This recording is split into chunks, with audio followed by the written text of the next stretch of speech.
오늘은 창세기 강의 9번째 시간으로 3장 8절로 13절 말씀을 통해 하나님은 오늘도 내가 어디 있느냐고 물으십니다 라는 제목으로 말씀을 전하며 주시는 은혜를 함께 받고자 합니다. 아담과 하와는 선악을 먹으면 눈이 밝아져 하나님과 같이 됨으로 결코 죽지 않는다는 뱀의 말에 미혹되어 결국 하나님께서 금하신 나무의 열매를 먹고 맙니다. 그 결과 이들은 하나님처럼 되는 영광의 자리가 찾아온 것이 아니라 도리어 부끄러움을 인식케 하는 존재의 자리로 떨어졌다는 것입니다. 그래서 서로 부끄러움을 가리우고 무화과 나무잎을 엮고 몸을 걸치게 되었습니다. 오늘 본문은 이런 아담과 하와를 찾아오신 하나님에 대한 내용입니다. 오늘 본문 8절을 보겠습니다. 그들이 그날 바람이 불 때, 여기서 바람이 불 때라는 이 말은 팔레스타인 지역에서는 바람은 주로 석양 무렵에 일어나는 일이 흔하기 때문에 보통 주석가들은 오후 해질 무렵 이렇게 보고 있습니다. 그래서 영어의 여러 버전과 우리 쇠번역이나 공동번역에서는 점으로 바람이 불 때 혹은 서늘할 때에 이렇게 번역해 놓았습니다. 그들이 그날 바람이 불 때 동산에 거니시는 여호와 하나님의 소리를 듣고, 이 표현은 하나님을 의인화시킨 표현으로 곧 하나님께서 에덴 동산에 임재하실 때 난 소리를 가리킵니다. 그런데 이 소리는 조용한 소리라기보다 위험찬 소리로 보고 있습니다. 하나님의 소리를 잘 묘사한 시편 29편에 보면 4절에 여호와의 소리는 힘이 있으며 여호와의 소리가 위험차도다 이렇게 말씀하고 있습니다. 그리고 이어서 8절에 보면 여호와의 소리가 광야를 진동하시며 이렇게 말씀하고 있습니다. 아담과 하와는 이미 동산에 임하시는 하나님의 소리를 알고 있으므로 하나님의 임재하심을 알리는 소리가 나자 어떻게 했다라고 말하고 있습니까? 동산에 거니시는 여호와 하나님의 소리를 듣고 아담과 그의 아내가 여호와의 낯을 피하여 동산 나무 사이에 숨은지라. 아담과 하와가 범죄한 후 그들에게 이 하나님의 임재 소리는 정과는 전혀 다른 엄청난 두려움으로 다가오는 소리로 들렸다는 것입니다. 그래서 이 소리가 정과 같이 들려오자 그들은 숨었다라고 성경은 기록하고 있습니다. 본래 하나님의 형상으로 지음받은 인간은 지으신 하나님과 함께 교제하는 하나님의 임재를 기뻐하는 존재로 지음을 받았습니다. 그래서 하나님을 만나 하나님과 친밀하게 교제를 하는 것이 가장 큰 기쁨이고 즐거움이고 행복이었습니다. 근데 이제 하나님과 함께하는 임재가 오히려 두려움이 되었다라고 성경은 이야기하고 있습니다. 그래서 하나님께로 가는 대신 그들은 오히려 하나님을 피하여 숨었다라고 성경은 이야기하고 있습니다. 무엇이 이들 이렇게 만들고 있습니까? 하나님의 말씀을 불순종한 죄가 그렇게 만들었다는 것입니다. 이것은 죄가 가져다 준 결과였습니다. 여러분과 저의 지금의 삶들은 어떻습니까? 하나님의 임재 자리 앞에 가까이 나오기를 기뻐하는 자리입니까? 피하고 싶은 자리입니까? 우리는 물어봐야 될 것입니다. 만일 우리 삶 속에 피하고 싶다라면 분명히 나와 하나님만이 알고 있는 죄가 있을 것입니다. 죄를 안고는 하나님 앞에 가는 것이 그렇게 기쁘지 않습니다. 그렇게 즐겁지 않습니다. 반갑지 않습니다. 두렵습니다. 이것이 죄가 주는 특성이죠, 여러분들. 죄는 인간으로 하여금 하나님으로부터 멀리 피하고 싶도록 만들어주는 것이 죄의 특성이라는 것이죠. 그래서 이사야서 59장 2절에 보면은 오직 너희 죄악이 너희와 너희 하나님 사이를 갈라놓았다라고 성경은 이야기하고 있습니다. 여러분, 우리의 삶 속에 죄가 많이 임하면 임할수록 하나님과는 자꾸 멀어지게 되어 있습니다. 그 죄의 두께가 하나님과의 투명성을 자꾸 가려나간다는 것이죠. 그러나 하나님 앞에 다가서면 다가설수록 우리 속에는 하나님과 투명한 정결한 영이 우리 속에 늘 임하고 있다는 것이죠, 여러분. 죄의 특성은 하나님부터 피하고 싶게 만들지만 반면 믿음의 특성은 하나님과 함께하고 싶어 합니다. 하나님과 함께 있는 것이 그렇게 즐겁습니다. 하나님 앞에 예배드리는 시간이 너무 귀하게 와닿습니다.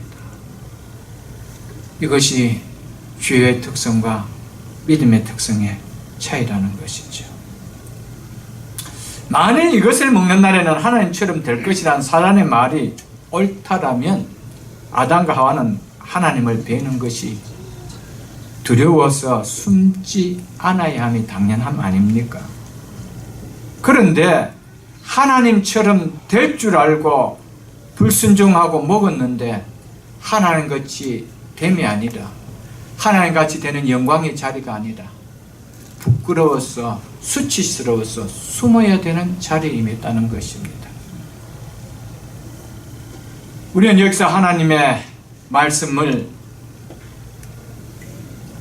이렇다라고 하고 있음에도 불구하고 하나님의 말씀보다 다른 말씀에 더 권위를 두고 따른다면, 그리고 다른 말이 더 바른 말처럼 들려서 따른다면 그 결과는 그 말과 또 우리의 생각과는 너무나 정반대의 결과가 주어진다는 사실을 이 말씀을 통해 우선 기억해야 됩니다.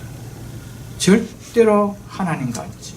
그렇게 하면 너는 또 행복할 거야. 그렇게 살면 더 너는 기쁠 거야. 만족할 거야. 그러나 결과는 정반대입니다. 수치가 옵니다. 부끄러움이 옵니다. 이것이 성경이 이야기하는 진리라는 사실을 여러분 잊지 마십시오, 여러분들.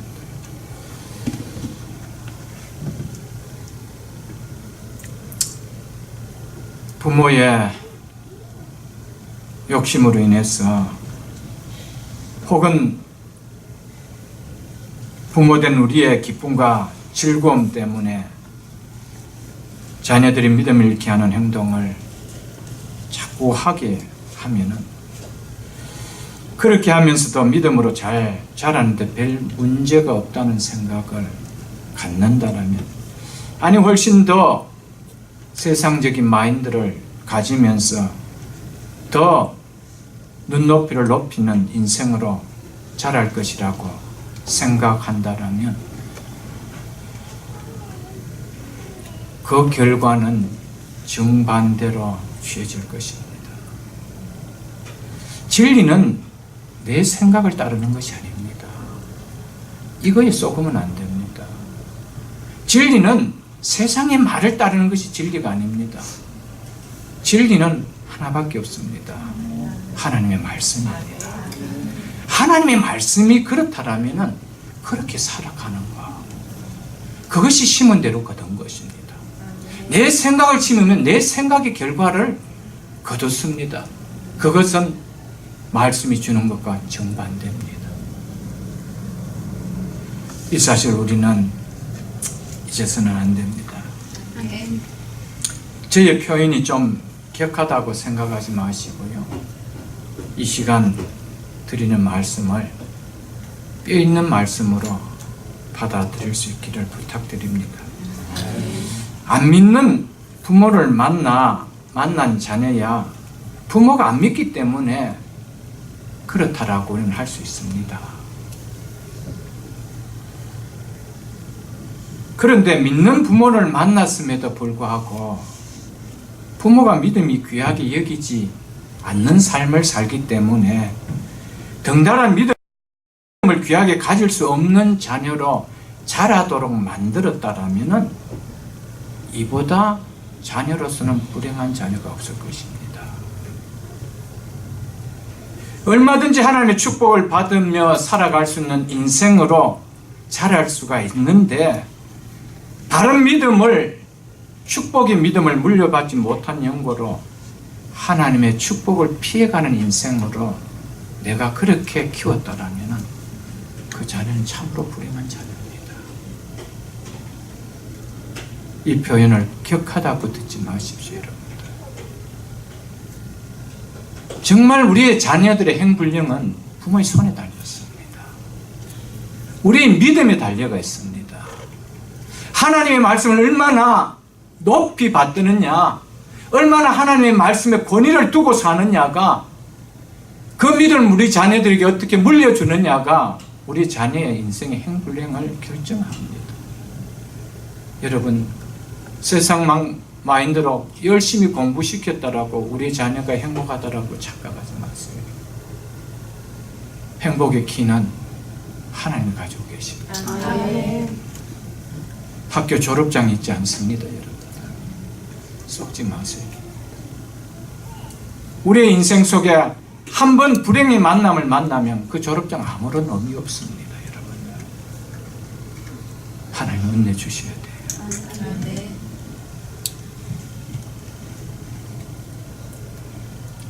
부모의 믿음이 축복된 자녀, 안타까운 자녀로 만들걸 골수 깊이 이 말씀을 받을 수 있기를 축복합니다.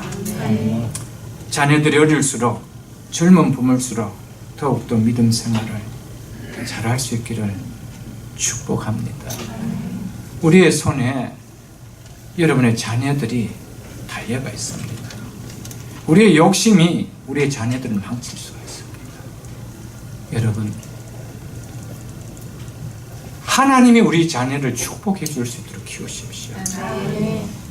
우리가 자녀들을 성공 인생으로 키우려고 욕심 넣어주지 마시고요. 하나님이 축복을 부어주고 싶어서 견딜 수 없는 자녀들로 만들어 주십시오. 이것이 가장 큰 유산입니다. 이거보다 귀하게 물려주는 믿음이 있나요, 여러분들? 부모로서 물려줄 건 이거 하나밖에 없습니다. 여러분, 오늘날 너무나 많은 믿음의 교인들이 있지만은 한 세대 내려가서 믿음을 볼 때는 그 부모들의 믿음이 어떤가를 보여주고 있잖아요, 지금. 말씀을 전하는 목회자로서 너무 가슴이 아프고 또 아픕니다. 지금도 결코 늦지 않습니다, 여러분들. 자녀에게 기도를 가르쳐 주십시오. 자녀에게 말씀을 붙드는 삶을 가르쳐 주십시오. 그러면 하나님이 그 인생을 붙들고 가실 겁니다. 축복의 끈으로 붙들고 가실 것입니다. 오늘 말씀을 통하여 이 말씀을 주의 이름으로 받을 수 있기를 축복합니다. 세상 마음이 아닌 하나님의 마음으로 자녀를 키워보겠다는 좀 거룩한 욕심, 이 욕심이 우리 속에 좀 있어야 돼요. 세상 욕심은 너무 많잖아요, 우리 속에. 근데 하나님이 주시는 복을 받아보겠다라는 이 거룩한 욕심은 왜 그렇게 홈리스 같이 그렇게 살아가느냐는 것입니다.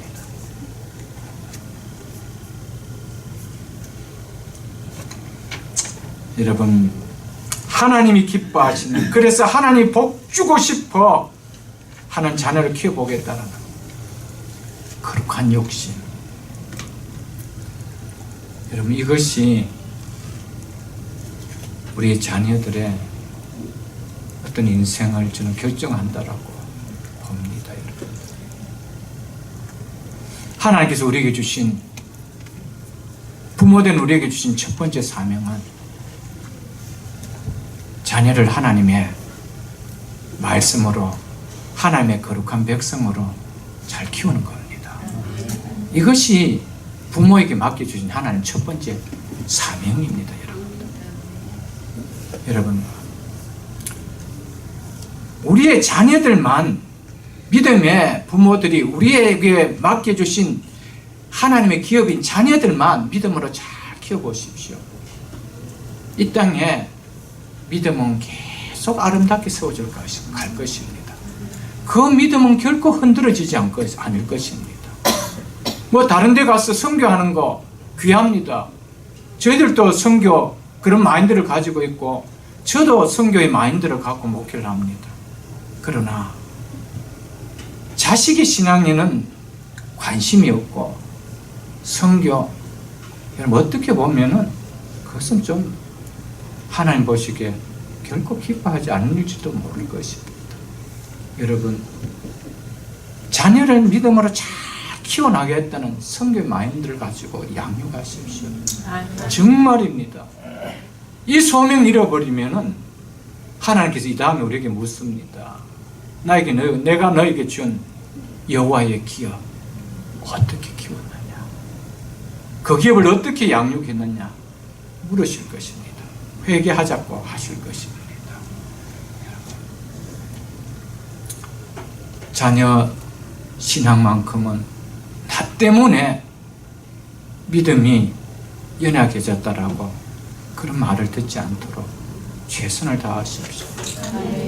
우리보다는 비교되지 않는 믿음의 자녀 되게 해달라고 그 아이들을 붙들고 기도하십시오.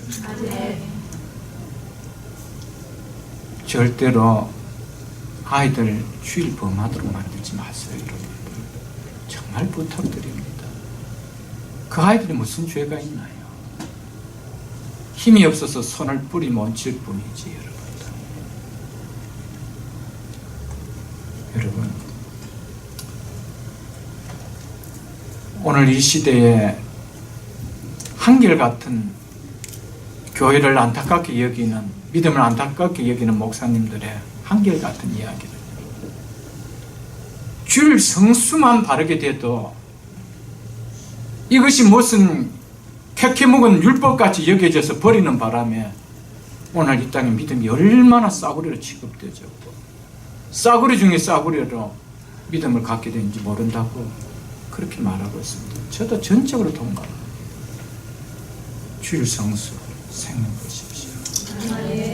여러분, 하나님은 그 자녀를 버리지 않을 것입니다. 그 믿음을 붙들고 살려고 하는 우리의 가정을 버리지 않을 것입니다. 여러분, 우리의 일터들을 하나님은 책임져 주실 것입니다. 사단의 쏘금에 주의를 안 지켜도 우리의 삶이 더 윤택해지고 더 풍족해진다는 그 사단의 노름에 여러분 10년, 20년 뒤에 거듭는 것이 뭔가 돌아보십시오. 부끄러운 수치입니다. 믿음 잃으면 다 잃는다는 사실을 여러분 잊지 마십시오. 여호와 하나님의 낯을 피하여 동산 나무에 숨지라. 우리가 하나님 앞에 어떤 죄를 짓고도 결코 하나님을 피할 수 있는 길은 없습니다, 여러분. 그런데 아담은 피해서 숨을 수 있는 줄 착각했습니다.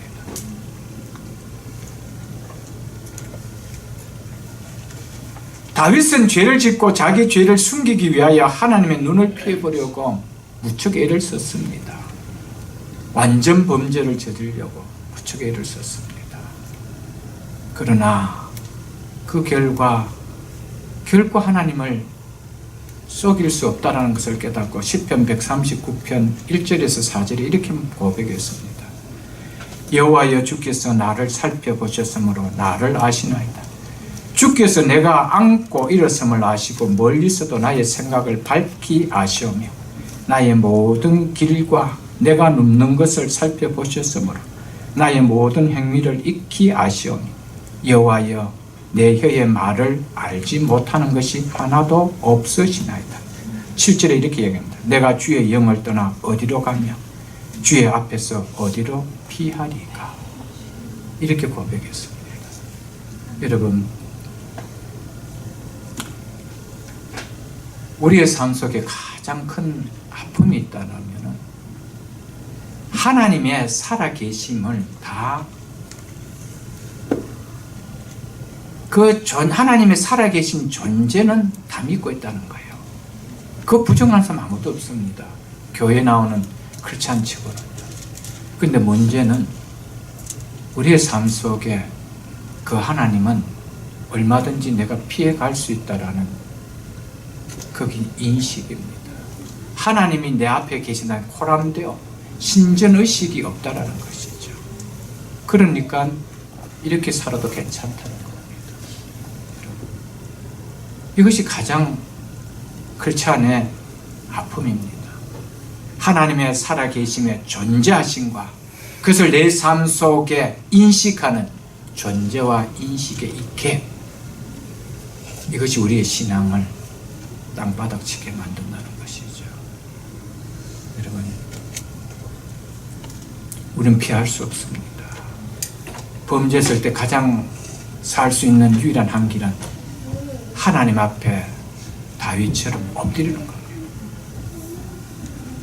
내가 하나님 앞에 범죄하여 싸우니 이거 외에는 없습니다. 이것이 안 되고 계속 피하려고 하고 내 속에 감추려고 한다라면 언젠간 하나님이 그것을 터뜨리게 만들어버립니다. 여러분, 물론 그때가 살 때죠, 이제는. 그러나 살 수 있다라면 빨리 사는 것이 좋은 거 아니에요? 하나님 앞에 빨리 엎드리는 길이 사는 길입니다. 절대 피하지 마십시오. 그래서 하나님이 가장 다윗을 향해서 내 마음이 합하다고 하는 이유는 그는 하나님 앞에 철저하게 자신의 잘못을 회개했기 때문입니다. 오늘도 하나님은 누구를 가장 기뻐하시느냐? 회개하는 자를 가장 기뻐하십니다. 그들 향해서 내 마음이 합한 자라고 이야기합니다. 우리가 죄를 안 지어서 합한 것이 아닙니다. 죄를 다 짓게 되어 있습니다. 그러나 문제는 내 속에 성령이 오셨다라면 회개하게 되어 있다는 것이죠. 그 회개하는 그 영을 품은 자를 하나님은 기뻐하신다는 것이죠. 9절에 하나님께서는 숨어있는 아담을 찾아와서 이렇게 말씀하십니다. 여호와 하나님이 아담을 부르시며 그에게 이르시되 내가 어디 있느냐? 인간이 타락한 후 성경에서 말하는 절대적인 진리가 하나 있는데 그것은 인간이 하나님을 찾는 것이 아니라 하나님께서 인간을 찾아오셨다는 사실입니다. 그래서 로마서 3장 11절에 보면 인간을 정리하는 것 중에 하나가 하나님을 찾는 자도 없다라고 했습니다. 범죄한 인간은 하나님과 멀어지는 것이 죄의 특성이기 때문에 절대 하나님을 찾아올 수가 없습니다.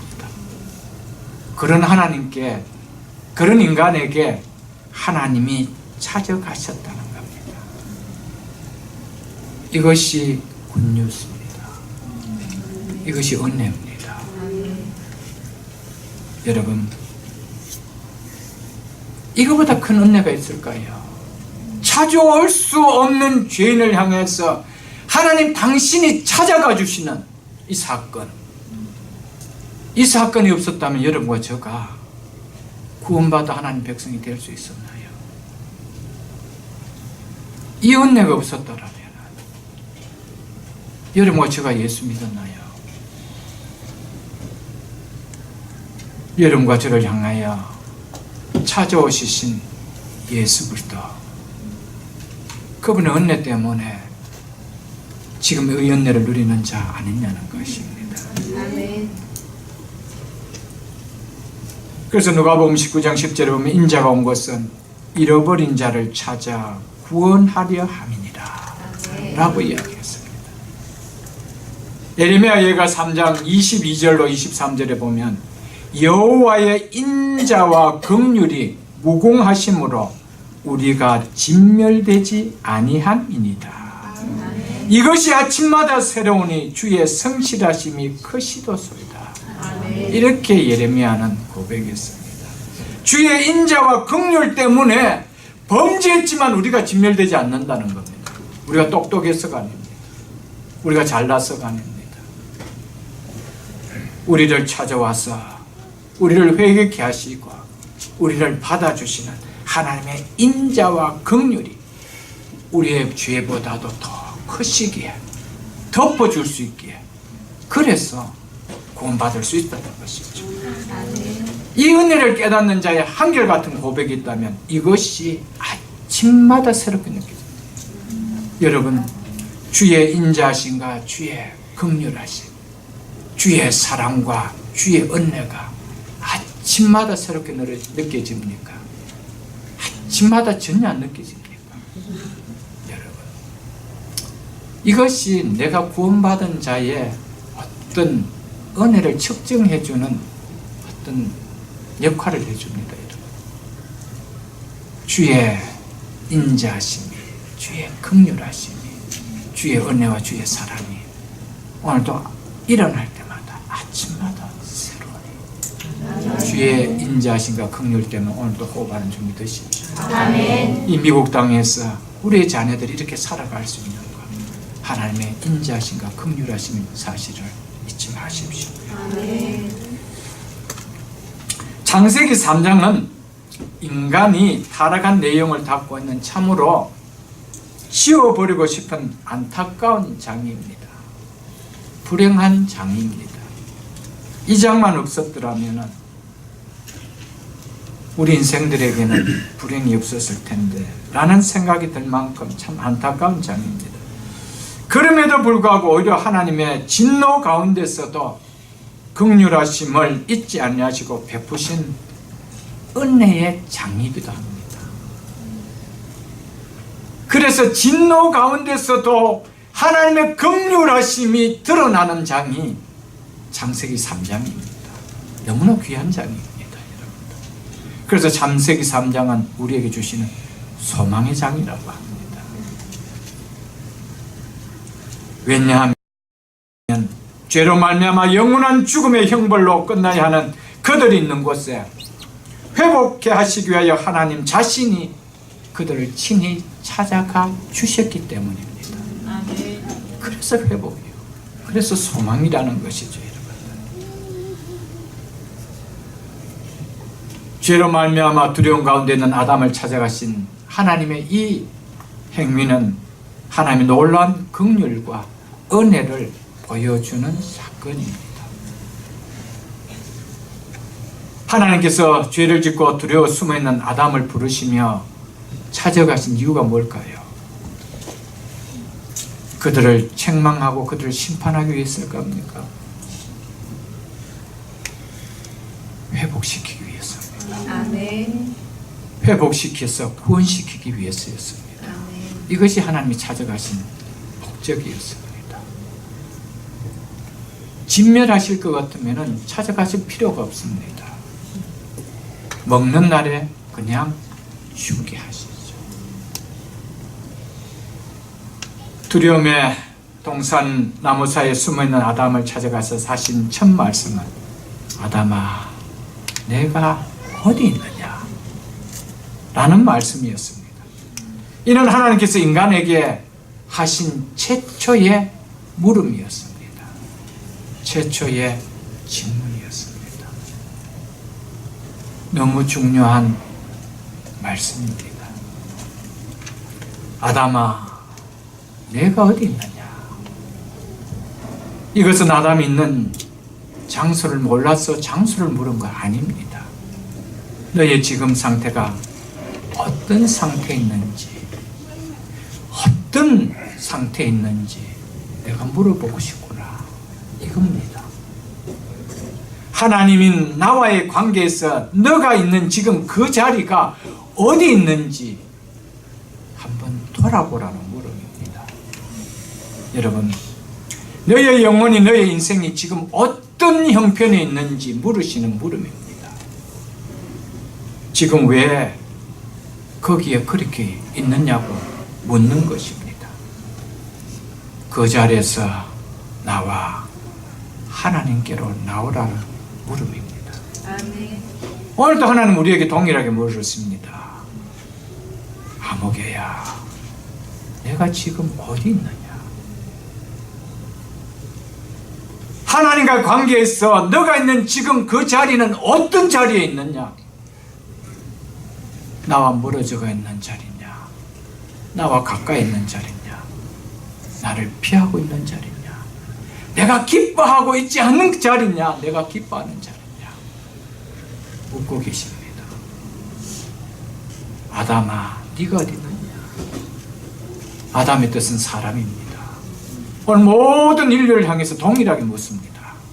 사람아, 네가 어디 있느냐? 거기엔 여러분과 저가 포함되어 있습니다. 여러분,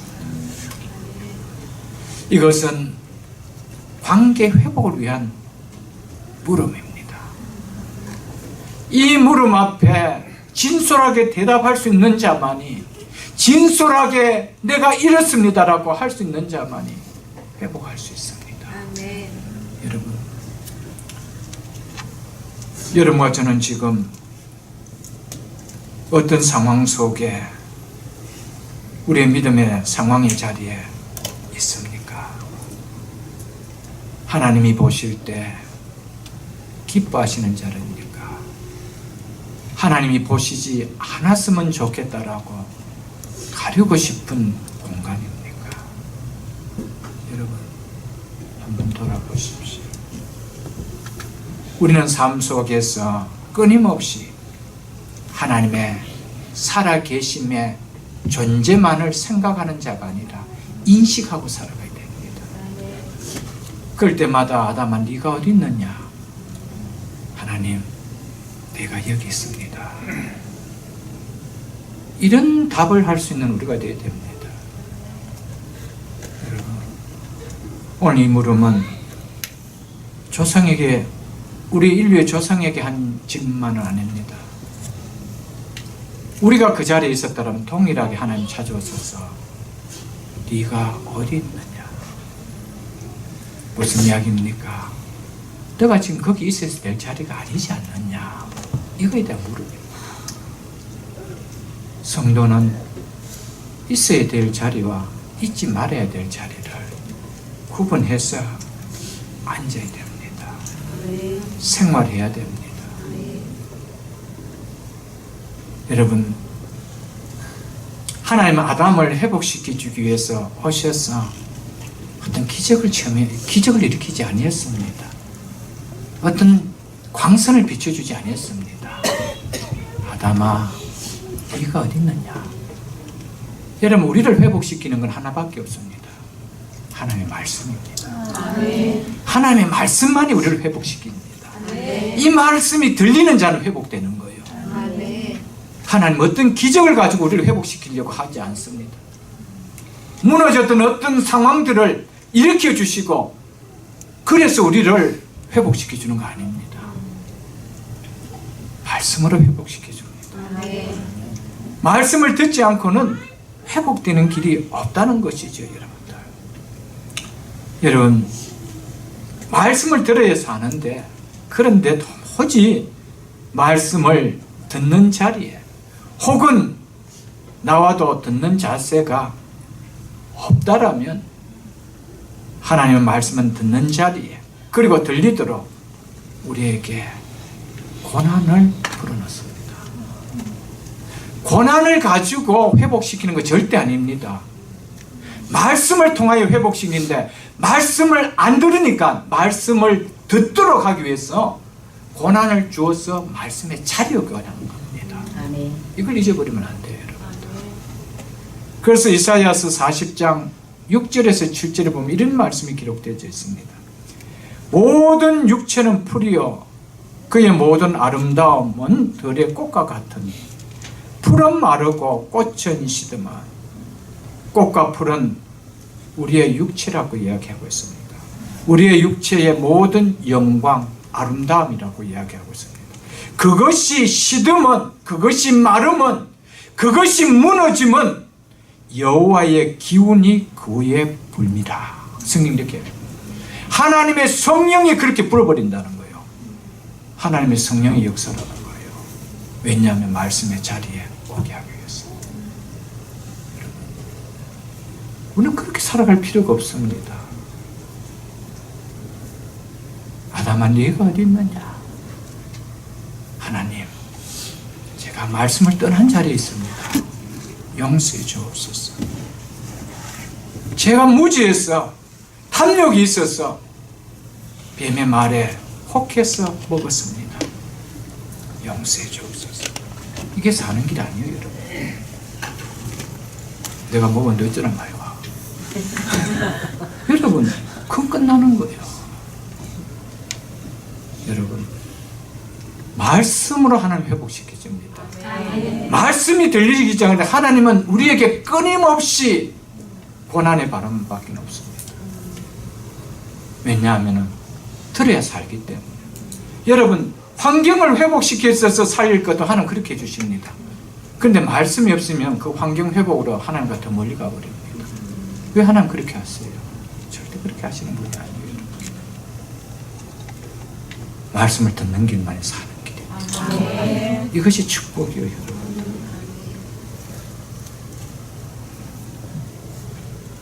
아담아, 네가 어디 있느냐? 이것은 또한 지금 그것은 네가 있어야 될 자리가 아니라는 거예요. 여러분, 무엇이든지 있어야 할 위치에 그것이 놓일 때 아름답습니다. 여러분, 책은 서재에 꼽혔을 때 아름답죠. 책이 부엌에 막 꼽혀가 있으면 아름답지 않고, 부엌에는 그릇이 놓여져가 있어야 되는데, 그래서 부엌에 놓여야 될 그릇들이 서재에 다 꼽혀 있다면 아름답지 않습니다. 여러분, 운동선수는요, 땀을 흘리며 경기장에서 뛸 때 아름답습니다. 군복을 입은 군인은 총을 들고 경기를 설 때가 아름답잖아요, 여러분들.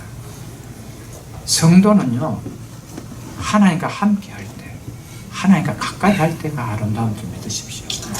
그것이 가장 복됩니다, 여러분들. 남편은 다른 여자가 아닌 자기 아내와 함께 있는 것이 가장 아름답습니다. 아내도 마찬가지입니다. 사단은 다른 사람과 하고 있는 것이 아름답다라고 자꾸 드라마를 통해서 보여줍니다. 속입니다. 거기에 속아 넘어가는 거예요. 그 끝은 부끄러우며 수치입니다. 아담아, 네가 어디 있느냐? 있어야 될 위치에 하나님 제가 지금 있습니다. 근데 내 마음이 자꾸 가네요. 하나님 지켜주옵소서. 이것이 하나님 기뻐하는 거 아니겠어요? 여러분 스스로 지킬 수 있다고 착각하지 마십시오. 사단이 그렇게 물렁한 인간이 아닙니다. 그런 존재가 아닙니다. 우는 사자 같아 그랬어요. 우는 사자 같아. 여러분, 그래서 우리는 헐 밀가루도 까부르는 그 사단 앞에 하나님 나를 지켜주옵소서. 이 겸손함이 있어야 돼요. 나는 이미 섰으니 괜찮다. 선줄로 생각하면 넘어질 거 조심하라. 주의 말씀을 여러분 잊지 마시고. 성도는 주일에 예배 자리에 있어야 아름답습니다. 아무리 아름답다고 하는 명소에 자연 속에 있다 할지라도 주일에 예배 자리가 아닌 그곳에 있다라면 그것은 아름답지 않습니다. 성도는 주일만큼은 주일을 지키는 자리에 있을 때 하나님 보시기에 아름답다고 이야기합니다. 이 사실을 여러분들 잊지 마십시오. 성도는 내 기쁨과 내 유익을 위해 하나님께 드려야 할 자리를 떠나면서 그 자리가 세상적으로 아무리 아름답다 해도 주 한 자림을 잊어서는 안 됩니다. 나를 아무리 유익해 하게 한다더라도 하나님이 기뻐하지 않는 자리라면 그 자리는 주합니다. 거기 앉아서는 안 된다는 것이죠. 아무리 좋은 악기로 아름다운 연주를 한다 할지라도 주일에 예배자를 떠나 그 소리를 낸다면 사람의 귀에는 아름답게 들릴지 모르지만 하나님의 귀에는 소음으로 들립니다. 잊지 마십시오. 성도는 예배의 자리가 가장 아름다운 자리입니다. 성도는 기도의 자리에 있을 때 가장 아름답습니다. 성도는 말씀을 배우는 자리에 있을 때 가장 아름답습니다. 성도는 은혜 받는 타임에 은혜 받는 자리에 있을 때가 가장 아름답다는 사실을 잊지 마시고요. 성도는 내 기쁨과 내 유익을 위한 자리가 아니라 내게 손해가 있고 불이익이 있고 불편함이 있다 해도 하나님께 영광을 돌리는 자리라면 그 자리가 가장 아름다운 자리임을 잊지 마십시오. 지금 나의 신앙의 현주소가 하나님 보시기에 아름답지 못한 자리라면 서성이고 있지 말고 속히 그 상태에서 벗어날 수 있어야 됩니다. 지금 나의 믿음의 현주소가 믿음을 잃게 하는 자리라면 그곳에서 나와야 합니다. 또한 지금 우리 각자에게 주신 직분의 자리를 우리는 어떻게 잘 지키고 있는지 오늘 말씀을 통하여 좀 돌아볼 수 있어야 됩니다. 주신 직분을 가장 잘 지킬 때가 하나님 보실 때 가장 아름다울 줄 압니다. 목사가 목회하지 아니하고 자꾸 엉뚱 짓 하고 다녀보십시오. 아무리 잘생겨도 여러분 눈은 추하게 보일 겁니다. 여러분 똑같습니다. 하나님께서 우리에게 각자에게 주신 직분이 있습니다. 그 중에 가장 귀한 직분은 자녀들을 키우려고 맡겨주신 부모의 직분입니다. 그 자리를 잘 지켜야 됩니다. 끝까지 믿음으로 잘 지켜나가야 된다는 것이죠. 아담아 내가 어디 있느냐는 하나님의 물음에 아담은 이렇게 대답합니다. 10절을 보십시오. 이르되 내가 동산에서 하나님의 소리를 듣고 내가 벗었으므로 두려워하여 숨었나이다. 사단이 말대로 눈이 밝아져서 하나님과 같이 되어서 당당해야 할 텐데 눈이 밝아졌는데도 이제는 보지 않아도 되는 부끄러움이 수치가 보였다는 겁니다. 그래서 내가 벗었으므로 두려워하여 숨었나이다라며 불안과 절망에 사로잡힌 대답을 하고 있습니다. 여러분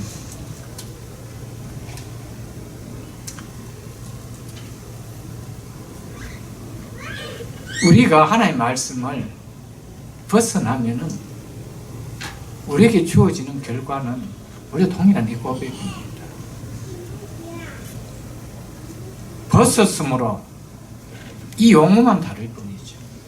부도가 남으로, 건강이 깨어짐으로, 자녀가 애미김으로 우리는 어떤 답을 다뤄도 주어질 것입니다. 여러분 그래서 내가 부끄러워 숨었나이다.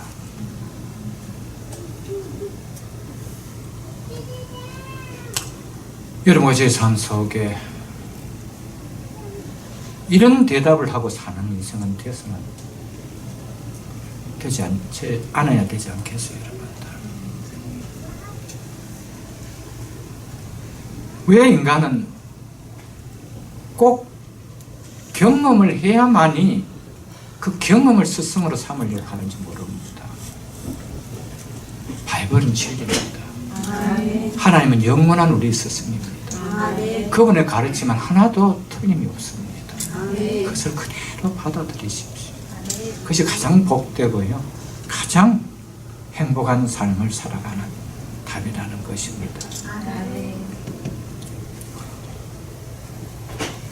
내가 벗었으므로 두려워하여 숨었나이다. 아담의 이 대답은 불순종의 결과를 말한 것뿐이지, 불순종의 죄로 인해 이런 결과를 얻었습니다라며 그 결과의 원인은 말하고 있지 않다는 것이죠. 결과를 말하는 겁니다. 두려웠다. 두려움의 그건 결과입니다. 원인은 뭡니까? 죄를 범했기 때문에, 하나님의 말씀을 불순종했기 때문에. 여러분, 우리가 어떤 문제를 두고 하나님 앞에 기도할 때, 하나님, 삶이 이렇게 이래서 너무 두렵습니다. 하나님 회복시켜 주옵소서. 결과를 이야기하지 마세요. 그 결과가 왜 주어진지, 아담아 네가 어디에 있는지 돌아봐야 된다는 겁니다. 그 원인이 무엇인지, 하나님 말씀에 불순종입니다. 용서해 주옵소서.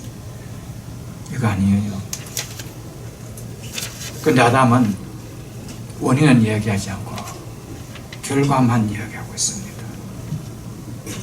내가 벗었으므로 두려워한다고 했는데 이것은 사실이 아닙니다. 왜냐하면 전에도 벗었습니다. 지금 오늘만 벗은 것이 아니고 어제까지도 벗었습니다. 근데 그것이 왜 두려움이 왔느냐는 겁니다. 무엇 때문입니까? 불순종 때문에. 이걸 이야기해요. 여기 회복이 있어요. 여기 하나님 은혜가 있다는 것입니다. 여러분, 우리가 하나님 앞에 우리의 하나님과 나 사이에 막힌 이 장벽을 하나님 앞에 토설하기 전까지는 우리의 진정한 회복은 없습니다. 하나님은 이것을 기다리고 있습니다. 아담아, 네가 어디 있느냐? 네가 왜 거기 숨어 있느냐? 너 그런 인생이 아니잖느냐? 왜 그렇게 되었느냐? 벗었으므로. 어제는 안 벗었느냐? 여러분, 죄 때문에, 하나님 말씀에 불순종 때문입니다. 하나님, 내가 하나님 말씀을 불순종하고 내 생각을 하나님 말씀에 두고 살아온 결론입니다. 지금 이 삶은 내 삶의 결론이었습니다. 하나님, 회복시켜 주옵소서. 이 기도가 있어야 된다는 것이죠.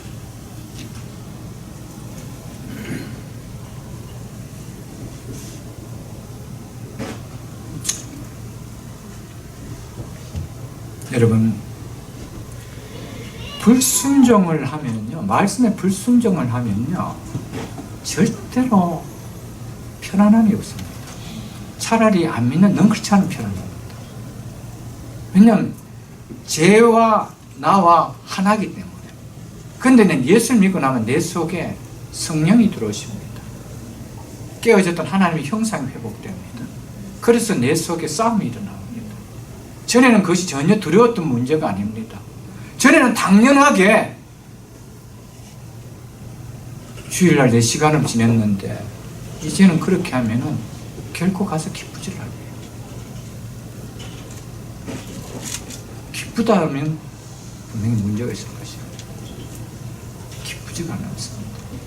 갔는데 24시간이 가스방석에 앉아가지고 불안합니다. 틀림없을 것입니다. 그래야 그것이 하나님의 사랑이기 때문에.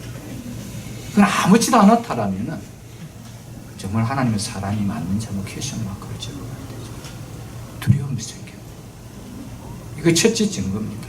하나님의 말씀에 순종하면 나도 모르게 두려움이 생겨요. 이렇게 하면 살아서는 안 되는데 이런 마음이 들어요.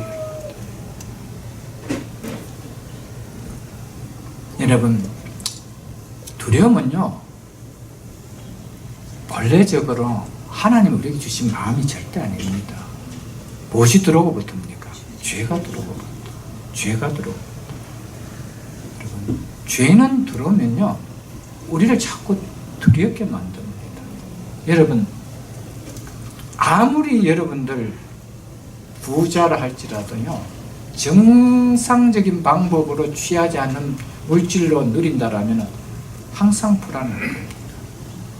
언제 IRS에서 워칭하고 있다가 올지 모른다는 것 불안하고 전혀 기쁘진 않을 것입니다.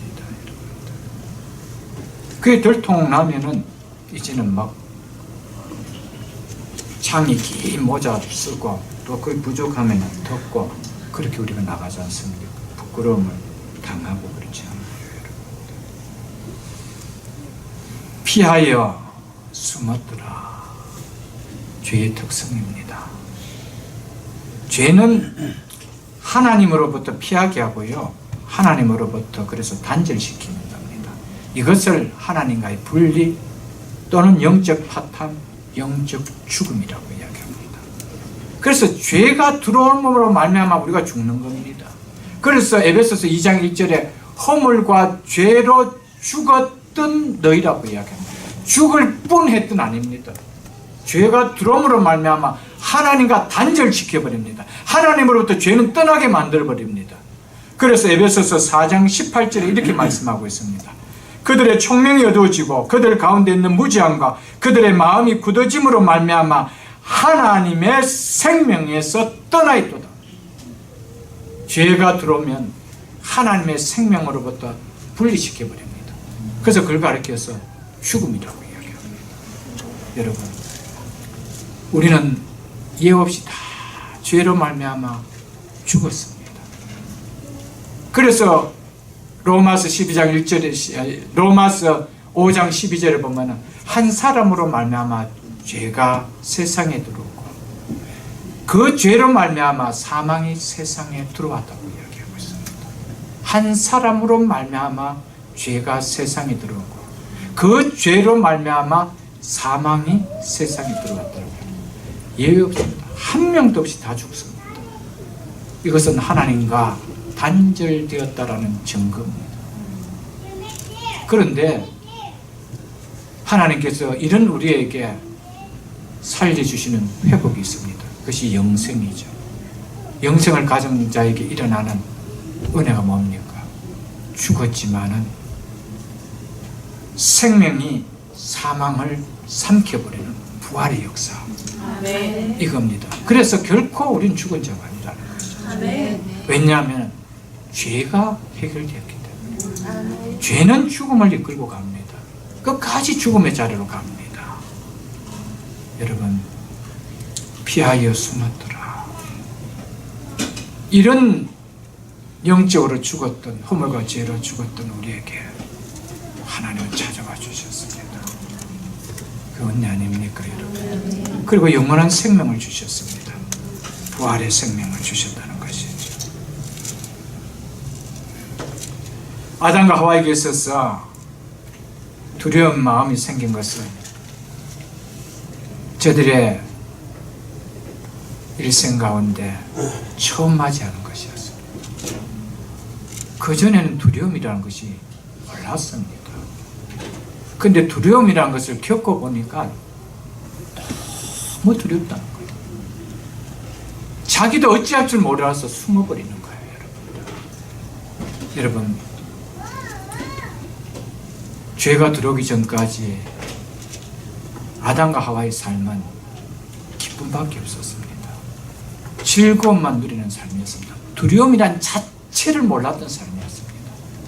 여러분, 죄가 없는 곳이 그런 곳입니다. 우리가 장차 이 말 새하늘과 새 땅은 죄가 들어올 수 없는 곳입니다. 그래서 죽음이 없는 곳입니다. 거기에는 기쁨만 있습니다. 즐거움만 있습니다. 그래서 사망도 없고 애통하는 것도 없고 고가는 것도 없고 아픈 것도 없다는 것입니다. 두려울 문제가 하나도 없다는 거예요. 두렵다는 용어 자체가 없습니다. 두려움이 무엇인지 자체를 모른다는 것이죠. 왜냐하면 우리의 삶 속에 한 번도 경험해보지 않는 거기 때문에.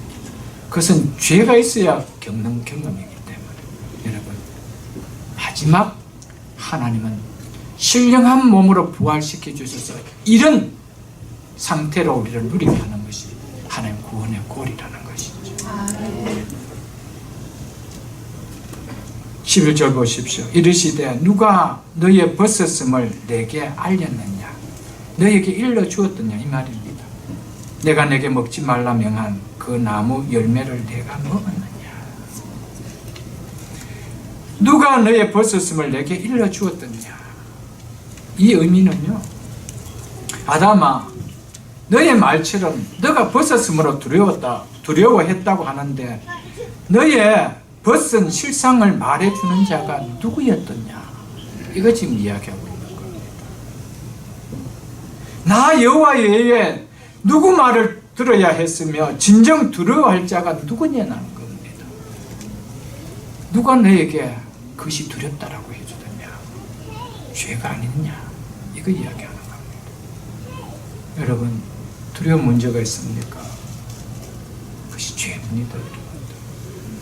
여러분, 죄를 품고 있는 이상은 진정한 기쁨이 없습니다.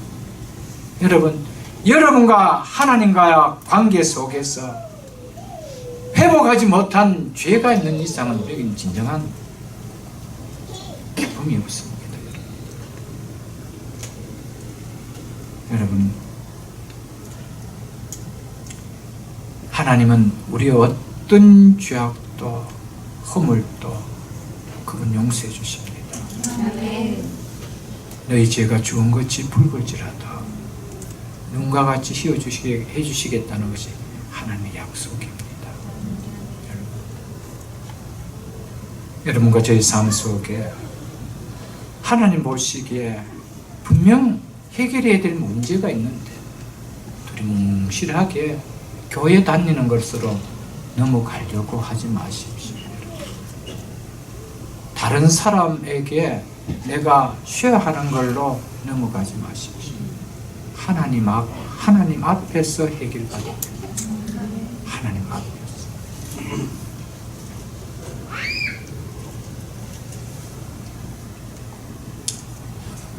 우리는 우리의 삶에 막힘이 있을 때 내 삶의 막힘이 원인이 무엇인지 아는 것, 이거 너무 중요합니다. 내 삶에 부끄러움이 드러나는 원인을 아는 것, 그래서 해결하는 것, 이건 너무 중요합니다. 그것이 뭐라고 이야기합니까? 내가 너더러 먹지 말라 한 그 나무 열매를 내가 먹었느냐? 바로 이거라고 하나님 당신 자신이 직접 답해 줍니다. 뭡니까? 하나님의 말씀에 대한 불순종이었다는 겁니다. 여러분, 하나님의 말씀을 불순종하고도 태연하게 살지 마십시오. 여러분들. 우리는 많은 경우에 이렇게 착각하고 있습니다. 하나님의 말씀은 두 가지입니다. 무엇을 하지 말라, 무엇을 하라, 두 가지입니다. 중간은 없습니다. 그런데 무엇을 하지 말라라는 것을 범했을 땐 두려워합니다. 그런데 무엇을 하라라는 것을 하지 않았을 땐 그것을 죄로 여기지 않는다는 거예요. 그게 문제라는 겁니다. 간음하지 말라, 이건 두렵다는 거예요. 그런데 안식일을 범하지 말라, 이건 괜찮다는 거예요. 여러분, 무슨 말씀이든지 하나님의 말씀을 범했을 때 두려워하십시오. 하나님, 제가 믿음이 약해서 잘못했습니다. 용서해 주옵소서. 이것이 있어야 되는데 그것을 당연히 여기지 말라 이 말입니다. 여러분들, 여러분이 만일에 간음하지 말라라고 했을 때, 간음하실 때 여러분 그냥 태연하게 살아갈 수 있나요? 여러분, 그거는 세상 법도 고발하고 하나님의 말씀도 고발하기 때문에 두렵습니까? 안식을 범하지 말라는 것은 세상이 고발하지 않기 때문에 전혀 두렵지 않습니까? 똑같은 권위 하나님 말씀입니다. 똑같은 하나님 말씀의 권위라는 거예요. 하나님 답을 왜 두려워하는지 분명하게 이야기해 줍니다. 내가 너더러 먹지 말라 명한, 무슨 이야기입니까? 내가 너에게 명한 이것을 네가 지키지 아니함으로. 여러분, 이런 마음이 여러분과 제 속에서 하나님 부르실 때까지 좀 안고 살아간다면 우리가 얼마나 하나님 보시기에 깨끗하게 살아가겠어요. 내 마음에 합한 자라고 그렇게 살아가겠어요. 하나님께서 정말 당신의 삶을 가지고 그 삶의, 그 자녀의 삶의 과정 속에, 후대 속에 하나님 복을 부어주고 싶은 생각이 없으시겠어요, 여러분? 12절 보십시오. 아담이 이르되 하나님이 주셔서 나와 함께 있게 하신 여자 그가 그 나무 열매를 내게 주셨으므로 내가 먹었나이다. 죄가 뭔가를 이제 보여줍니다. 죄가 이렇게 무섭다라는 것을 보여줍니다. 하나님께서 자기의 갈비뼈를 가지고 여자를 만드셔서 그 아담에게 손을 잡고 데려왔을 때 이는 내 뼈 중에 뼈요 내 살 중에 살이로다. 그렇게 기뻐하고 감사했던 그가 이제는 뭡니까? 하나님 언제 내가 이 여자 달라 했습니까?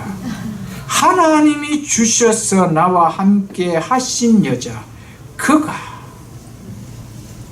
그 나무 열매를 내게 주어서 내가 먹었나이다. 나 잘못 없다는 거예요. 여러분, 이 여자가 충동질 안 했으면 나 아무런 문제가 없다는 거예요. 왜 이 골칫덩어리를 나한테 줬어? 내가 이렇게 지금 이런 두려운 상황에 오게 합니까? 여러분, 죄의 특성은요, 자기를 인정하지 않는 겁니다. 그래서 회개가 없는 거예요. 자기를 인정하면 회개가 나옵니다. 죄의 특성은 남 탓을 돌려. 내가 당신만 안 만난다면, 내가 이런 남편만 안 만난다면, 이런 아내만 안 만난다면, 이런 집안만 안 만난다면, 이런 상사만 안 만난다면, 내가 이 자식만 안 낳았다면, 이런 부모만 안 만난다면 전부 다 남 탓이에요. 내 탓 하나도 없습니다. 이것이 죄의 특성입니다. 여러분, 하나님을 믿게 되면요, 왜 그런 상황에 놓였는지 해석이 되죠. 탓이 아니고 이런 속에서 나를 있게 하신 하나님의 이유를 발견하게 됩니다. 그래서 그 속에서 어떤 사명을 주신지 사명을 깨닫게 되죠. 그 인생이 다르죠. 삶의 질이 달라집니다. 그렇지 않고는요, 평생 부모의 가난을 원망으로 안고 가슴에서 안고 가는 사람들이 얼마나 많습니다. 잘 배우지 못했기 때문에. 그래서 나는 잘 배우지 못했다는 거예요. 가방끈이 짧다라는 거예요. 죽을 때까지 부모 원망하고 살아가는 자식이다. 나를 조금만 더 머리 좋게 태어나게 해줬으면, 그래도 이런 학교만 나왔으면 내가 이렇게 살지 않을 텐데 평생 원망하고 살아가요. 여러분, 예수를 믿으면요, 그런 원망이 없어요. 진짜 그런 원망이 없어요. 그런 부모 주신 하나님 앞에 감사합니다. 그런 자녀 주신 하나님 감사합니다. 이런 가정에서 태어나게 하신 하나님 너무 감사합니다. 여러분, 이 삶의 수수께끼 같은 문제에 해석이 되어지니까 얼마나 감사합니까? 그러나 죄는 끊임없이 너 문제가 아니라고 이야기합니다. 남에게 돌리게 합니다. 너는 문제가 없다라고 이야기합니다. 그러니 그 가정에, 그 기업 속에, 그 여러분 패밀리 속에 어떤 해피함이 있겠어요? 있을 수가 없습니다. 여러분, 신앙이 좋다는 사람이 뭡니까? 당신 때문에가 아닙니다. 내 때문이요. 내 때문이요. 자녀들, 우리 때문이다. 우리의 탓을 해야 되죠. 나의 탓을 해야 되죠. 거기에 가정의 행복이 일어납니다.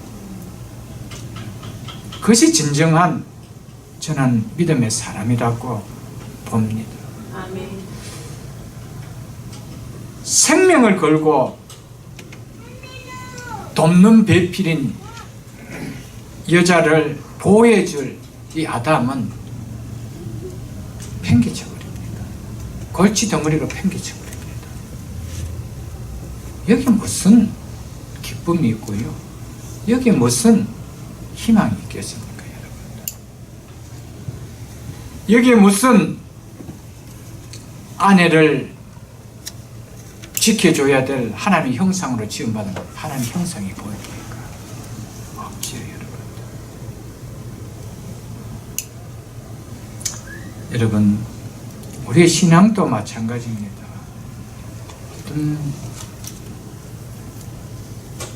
나도 좋은 환경 속에 있어서 믿음이 좋았다 이런 것들 핑계 여러분 안 되는 것이 좋습니다. 6일 동안 너무 일만 하다 보니까 너무 피곤해서 그래서 주일날 좀 쉬어야 되고 그래서 믿음 생활 잘 안 되십니다. 이런 것도 다 핑계입니다. 물론 피곤할 수 있습니다. 그러나 정말 예배자리 오면 하나님이 새 힘을 주십니다. 피곤치 않고 곤비치 않는 그 힘이 줍니다.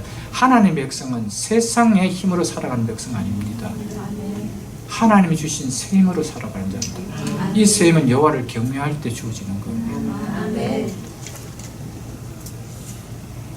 여러분 정말 하나님 앞에 진한 예배를 드리고 가보십시오. 내 속에 아파서 끙끙했던 그것이 눈 녹듯이 싹 사라집니다. 그 통증이 언제 가셨는지 가버리고 없습니다. 이런 은혜를 한번 여러분 경험해 보십시오. 항상 세상적인 마인드 속에 이날은 내가 쉬어야 피곤함이 풀린다 이런 마인드 속에 있어 보십시오. 죽을 때까지 여러분의 삶 속에 믿음이 요만큼이라도 세워지는가? 왜냐하면 그날은 늘 쉬어야 되기 때문에.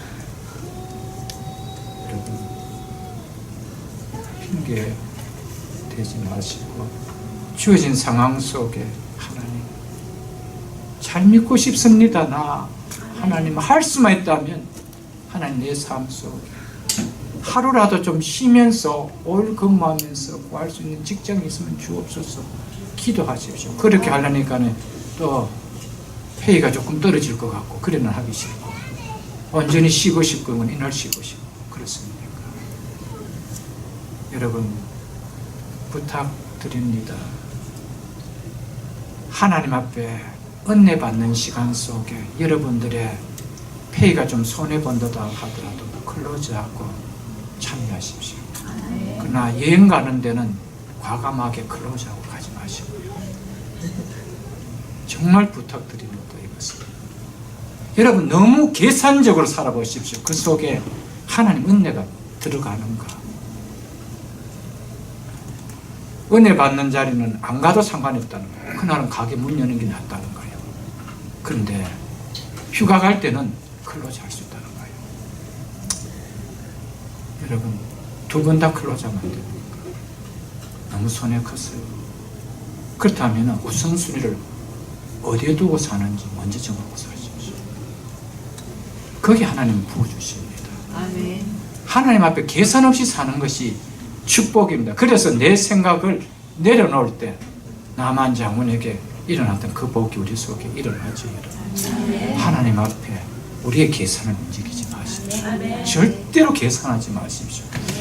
하나님의 방정식, 우리의 방정식하고 다릅니다. 하나님의 수학은 우리 수학하고 달라요. 여러분들. 보리떡 5개와 물고기 2마리로 5,000명 먹일 수 있는 것이 하나님의 수학입니다. 이게 하나님의 공식입니다. 여러분.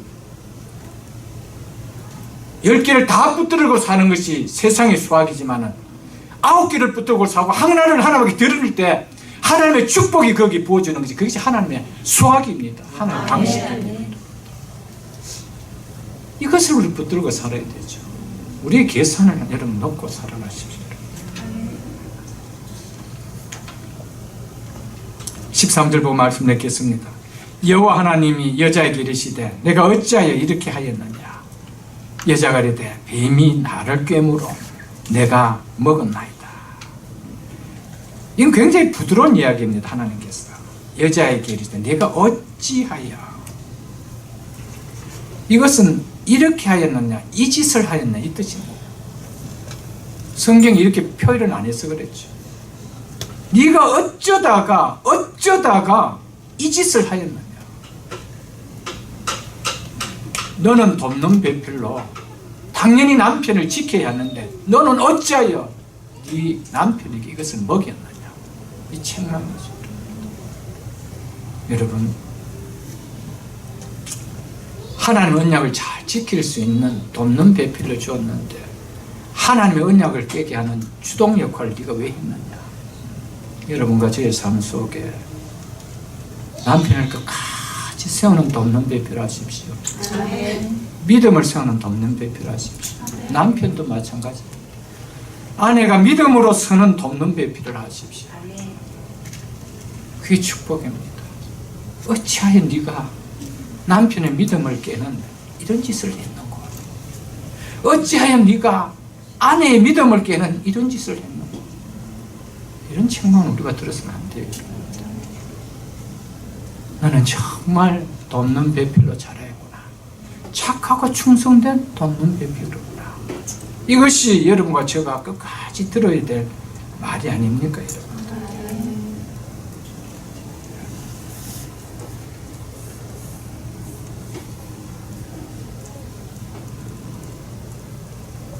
여러분, 범죄의 죄의 특징은 끝까지 자기를 인정하지 않는 겁니다. 여러분, 이 사실을 통해서 여러분과 저의 삶 속에 하나님 진정한 회복이 무엇이냐고 물을 때, 아담아 네가 어딨냐고 물을 때 여러분과 저의 이름을 부르면서 누구야? 아무개 집사야, 네가 어디 있느냐? 이렇게 물으실 때 여러분, 핑계 아니고 하나님, 내가 이런 하나님의 말씀을 순종하지 못함으로 말미암아 하나님 이렇게 하나님과 멀어졌습니다. 하나님과 있어야 될 자리에 있지 못하고 떠났습니다. 용서해 주옵소서. 이것이 우리를 회복하는 회복인 줄 압니다. 오늘은 하나님, 오늘 또 네가 어딨냐고 물으십니다 하는 이 말씀을 당해서 창세기 강의 9번째 말씀을 드렸습니다. 여러분과 저는 살아가면서 첫 번째는 네가 어딨냐? 라는 이 물음을 받는 삶을 살지 말기를 축복합니다. 꼭 그런 삶을 살게 될 때는 하나님 말씀을 떠나서 제가 이렇게 살았습니다. 용서해 주옵소서. 저에게 믿음을 주옵소서. 이런 신앙을 가질 수 있는 모두가 다 될 수 있기를 주님의 이름으로 축복합니다.